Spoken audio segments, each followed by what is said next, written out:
Hey guys, welcome back to Money Making Mondays, where I take seemingly good investment properties I see on the market and break down the numbers to see what it would what it would look like for you to own a property, breaking it down the financials. So let's take a look at the map to see where today's property is. We are going to be looking in Bucerias. So looking at the Bahia de Banderas area, we got Puerto Vallarta, the airport right here, the Amica River, that's the border. Now we go north of the border into Nayarit, and Bucerias is right here. And we are going just outside Bucerias to what is called Flamingos Residence. This is the Flamingos golf course, and this is Flamingos Residence on the other side of the highway. Now, this for location, we got lots of stores along here, big department stores. There's a La Comer and I guess the La Comer is back there. We got a Chedraui right up here, which is a big grocery store. And I just want to point out here that if you make your way down here onto the highway, take the first exit and come down the street and look at the access you have to beaches. You could just come in here and walk through this little trail, or you can come down. There's a trail over here, and you'll have access to all of this beach. And the beaches in Bucerias are some of the nicest beaches. Honestly, they are nicer than Puerto Vallarta. I live in Puerto Vallarta, but granted, the beaches are nicer in Bucerias. They're a lot calmer, a lot more clear, and that's because they're more protected in the bay. Being in the north shoot of the bay, they're not getting all the big waves coming off the ocean because we're protected by the land here. So it's a lot calmer waters, a lot more clear waters, and in turn, nicer beaches. So let's take a look at the property itself. So we got a 4,000 square foot, 4 bedroom, 5.5 bathroom house. And this is in a gated community with 24-hour security. They do have a strata fee, but the strata fee is super low. And look at this pool area. It's so nice. I love the slatted cover so you're not getting too much shade. And with the ceiling fans, you're getting a little breeze in there because it does get hot. And this house was only built last year, so everything is new, everything is modern and beautiful, fully furnished, ceiling fans and AC all over the place, big grand entryway. Like, this house is pretty nice. They use the fourth bedroom, that's just a pull-out couch and just has a den or seating room or whatever you want to call it. Like I said, this house has 5.5 bathrooms. This is one of the bedrooms at the front of the house on that front deck. So not only is there that front little deck space off the bedrooms and the back deck with the pool, but it also has a rooftop deck as well. So lots of seating space, lots of just living space, lots of space. You know, if you're staying with a big group of people, there's lots of room to escape and just do your own thing. Let's take a look here. Here's the upstairs balcony again with that slatted roof cover for a little bit of shade, but not too much shade, and beautiful views all around. So let's take a look at some Airbnb analytics on AirDNA. So one thing I want to talk about is the fact that we are not super close to the water here. I know it's like 3 or 4 kilometers, which may not seem like a long ways, but when you're comparing to places that are 2 or 3 or 4 blocks away, it's going to be a lot different. So I took comparables all from this block here and one from over here, I believe is this one. Yeah, with a 587 average nightly rate. So let's take a look at some of these comparables and see how they size up compared to the subject property that we're looking at. So first of all, there's this house where they have it up for $1,000 a night, which is, in my opinion, pretty high. However, it is also a pretty nice and private spot, a little bit more greenery, a little bit more privacy, a little bit further away. But it's not nearly as nice, in my opinion, not as modern. But hey, if they're getting 49% occupancy and they're charging $1,000 a night, that's a pretty good indicator of what you can get for this one. This one is in Flamingos again. This one is only $225 a night.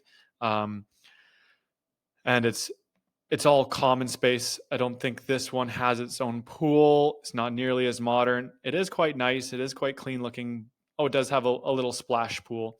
It is a nice looking floor plan. Everything looks clean, but it's just simply not as modern as the subject property that we're looking at here, which is Casa Lucia. This one is only being rented out for long term. They wanted a 6-month tenant and nothing more at $4,900 a month, which is fairly high. But you know what? Let's take a quick look at it anyways. Break it down for months. So that's like $1,000 a week, which if you're looking at the short term, the price would be higher on the short term. You're just getting a discount for doing long-term rentals. I like the way they did that beam. More modern, nicer looking place, that's for sure. Does it have a pool? No, it doesn't. It doesn't have a pool, which is a big downside, especially if you're not going to be walking distance to the ocean. You got to have a pool. So, and then there's this one. Let's see here. This one's at $320 a night. Let's take a look at the photos. Okay, it's got a little dip pool in the back. Nice. I like the jungle surrounding there. Lots of greenery, and it can't really be a swimming pool. Pardon me. Not quite as modern, but still fairly modern. I don't know how I feel about the outside furniture inside, but hey, it's not my choice. A little bit more squished. Certainly not nearly as much space as the other one. This one's a condo, so not the greatest comparison, but it's $210 a night. And it's 4 bedrooms, so it's a close enough comparison. But if people are looking for a house and they want a house, they're going to pick the house. So this is a lot more crammed than what the other one is. That's just normal search. Okay, so I would say that this house stacks up quite a bit better. So let's take a look at what we got here. So I did 3 different models here, a $250 night at the very low end. I bet in the wintertime you can get over $400 a night. However, I'm going to choose a average number at $320 a night, coming out to $224 or $2,240 per week, which you're going to spit out, and I'm using a lower than regular occupancy rate. If I'm doing a condo near the water, I'm going to use a 75% occupancy rate. It's a lot easier to have higher turnover and more likely to have higher turnover when you're dealing with smaller groups. Instead of finding, with a 4-bedroom house, you can sleep up to 8, maybe even 10 people. So it's not as common to have full occupancy and having higher occupancy numbers, which also shows in this AirDNA analytics where, let me see here, only 27% of the properties are being booked up to 6 months out of the 6 months out of the year. So that's 55% occupancy. Now, this is just an average. A lot of these places are not available all the time. A lot of these places are only available a couple months out of the year. So it's not the greatest metric to use. And plus, I believe that with the proper marketing and you provide good service and you have a premium quality and have all your systems in place, there's no reason that you shouldn't be a higher performing Airbnb and be able to get higher than average numbers, that's what we've been learning how to do. So anyways, getting back to the numbers, using a 55% occupancy rate on the low side, that brings you up to $42,000 net income per year after all your expenses. That house, if I didn't mention it before, is $650,000 USD, which comes out to $884 Canadian. And if you're buying it all in cash, including all your upfront costs, hopefully closing costs won't be 6%. Hopefully it'll be closer to 3 or 4. But always guess on the safe side and go higher at the 6%. And looking at, adding furniture, it already comes fully furnished. However, there are things that are kind of non-negotiables. If you're going to sign a contract with me to do management as well, there are non-negotiables for things that need to be installed or things that need to be in place in the home to make it a functioning, easy to operate Airbnb, right? Because I want to make you the most amount of money possible. So there are some non-negotiables there, which of course we will discuss other times. So looking at the expenses, electricity bill at 1,500 pesos a month, which is just over $100 a month Canadian. Wi-Fi, gas, water is actually included in the strata. Put in 2,000 pesos a month for repairs and consumables. Your HOA fee on the last condo we looked at was 10,000 pesos, and this is 650 pesos. So that is a drastic decrease in overhead, which brings your yearly overhead to $5,752. Canadian, or $424 per month of operational cost overhead. And also use a 25% management fee, even though usually it's going to be closer to 20%, but they can be between 20 and 25. So we guess on the safe side every time. Now, this is a 4.55% cash on cash return if we're looking at that. Now, however, let's go a year into it. We can get the prices up a little bit because we've been ranking higher on the algorithm within Airbnb. 75%. Let's go with a 75% occupancy rate and just see what that changes here. So that changes that $42,000 per year up to a $60,000 net return every year. That's 6.4% of your original total cost in, which is, once you've factored in everything, $943 or $43,000, $840 Canadian. So I want to look at that extra element that I've been bringing in the last couple Money Making Mondays we've done here. So there's two things I factor in. One of them is the exchange rate. So if you are taking your profits every month or every quarter or whatever it is, and you're just pulling it out of the bank and you're transferring it back to Canada, all you're doing is putting it back into Canadian bank accounts, and it's losing money to inflation. So we want to hedge that. So if you can afford to, which hopefully you can, to be able to keep your profits in the bank in Mexico, you are going to gain money in comparison to the Canadian dollar, right? So in the last 365 days, the Canadian dollar has dropped between 20 and 25% against the Mexican peso, which obviously it varies depending on which day it is because it fluctuates on a daily basis.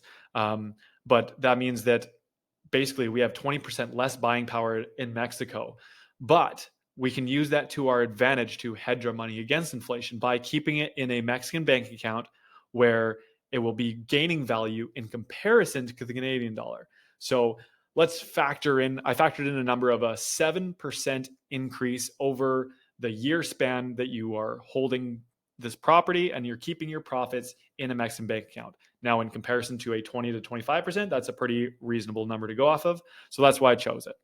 And then the other element I want to choose or talk about is the GIC option.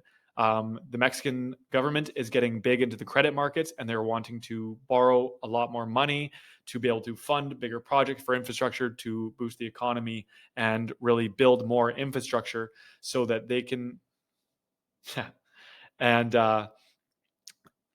build more infrastructure to be able to transport more goods, be able to extract more goods. They're pumping their economy pretty big time, but in a real way, not by just printing money. So they have a GIC product that is a government-backed security at 13% on a 6-month term, and they pay that out daily. I don't even know how they do that. But so I did a calculation just based on a weekly payout and just bumping it at the end of it back in. So take 6 months of your profits, put it into a GIC, and then take your next 6-month profit, put that into a GIC.